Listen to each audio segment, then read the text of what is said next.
Some water? Oh, you'd literally be saving my life. Oh. Usually I'd correct your use of the word literally, but in your case, you may be right. Oh. Thanks for the water. Yeah, so... Are you the groom, or were you attacked by a mountain lion? You seem like a smart guy. Take a guess. Well, black eye, cheap suit, hiking in dress shoes. I'm guessing you're having a rough day. Try a rough couple weeks. If it's that bad, I can actually make a phone call and they can take you someplace to unwind. You know what? Why do you even give a shit? Wow, you're welcome. Did I offend you, or do you always douchebag it up when someone tries to help you out? You recognize me at all? This face mean anything to you? I think I would remember you, son, and your attitude. Yeah, I didn't think so. Nah, you wouldn't remember some faceless underling who worked their ass off to get you that $500 million buyout, would you? No. But I know you, Jack. I know your face. Hell, you're the goddamn poster boy for people raping their employees, but by all means, I'm sure offering a ride really evens out the firing of about, what, 2,000 people? Are you done? What?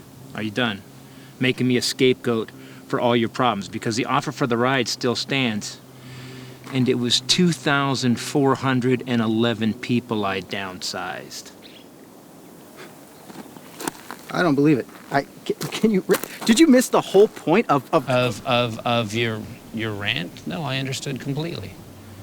You're villainizing me for making a decision that benefited me personally. At the expense of other people. Kinda just said that, didn't I? You know, I fired those people 2 months ago, and yet here you stand looking like you lost a bar fight with the drug cartel. What have you been doing the last couple of weeks? Clearly not looking for work. You have no idea the shit I've been through. You're right. And I don't care. Nobody does. What, did you confess your love for the bride and she rejected you from the altar?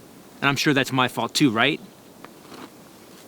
It's a lot easier to get ahead in life when everything is handed to you on a silver platter, right?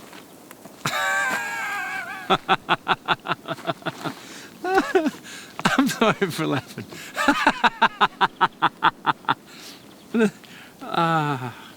God, the honesty of a man who has nothing to lose. Love it. All right, I'll tell you what. I'll hire you back at 3 times your former salary, but I've got to fire 3 people. Yeah, the old button in a box metaphor is real original. Yeah, except I'm serious. You're sitting here whining about you don't get any opportunities in life. Well, make an adult decision.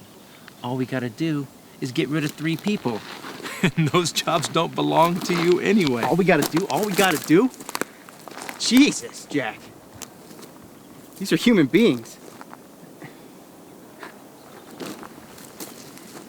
How in the hell do heartless scumbags like you end up in charge of millions of people? Heartless. Do you have any idea what I do? No, of course you don't. Of course you God. You think because I'm rich, I got no problems, right? Right! Man, what a child. You know why I come up here?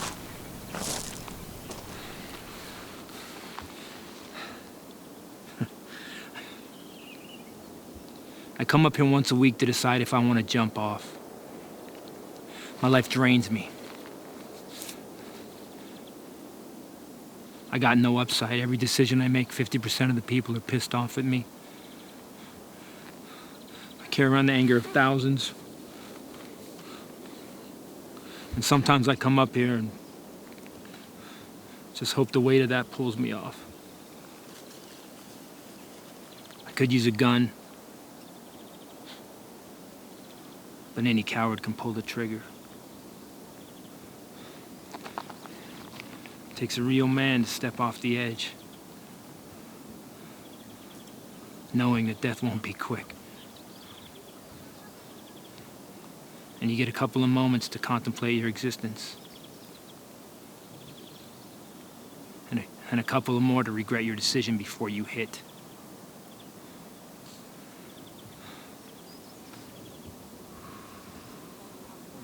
but I always turn back. You know why? Because I gotta be stronger than the people that hate me. For my kids, for my stockholders, for the 42,000 people that have jobs. I've gotta be stronger for the people who depend on me. But I really want to thank you for distilling my entire life down to a what? Rich, heartless asshole? Is that what you said, you little prick?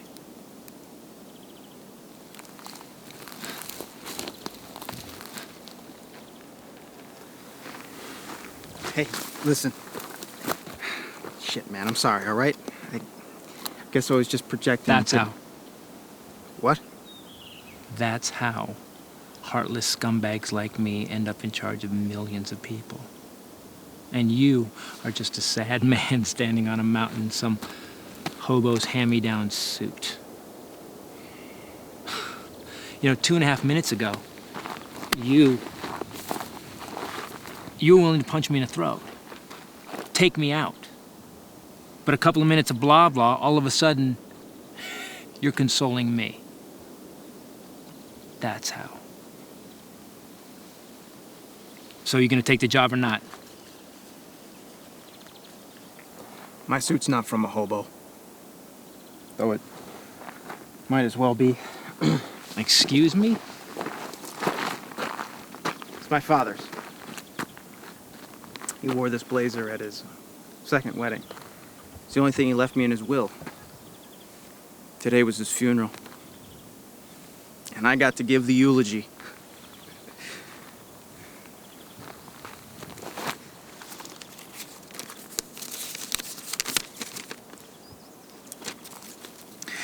Robert Harper, my father, was a man of few words. Phrases like, "Shut the hell up," and "Get in here, boy, before I beat your ass," made up most of his vocabulary. If you asked me if I loved him, I couldn't give you an answer. I could answer questions like, was he selfish? Or, would he risk his life to save yours? Those are easy. Assholes rarely make good parents. And he was no exception. It's about as far as I got before my brothers decided to get a little, rowdy.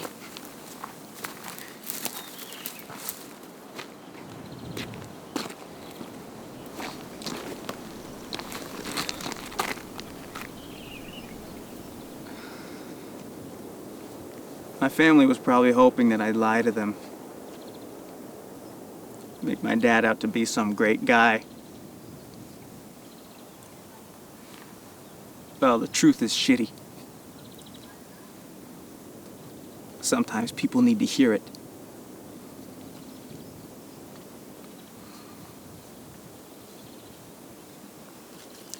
I loved my father. But I don't miss him. And I probably never will. So go ahead. Preach to me about how selfish people get ahead in life because my father only ever thought about himself. And when all the dust clears, no one's really going to give a shit that he's gone. And this time next year, I can guarantee there aren't going to be any flowers at his grave.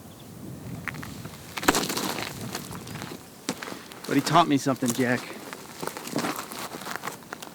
If all you do is think about yourself, no one else is going to think about you. Thanks for the water.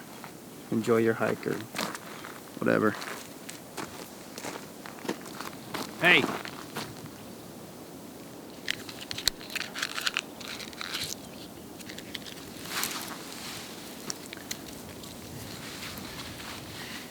Sorry about your dad.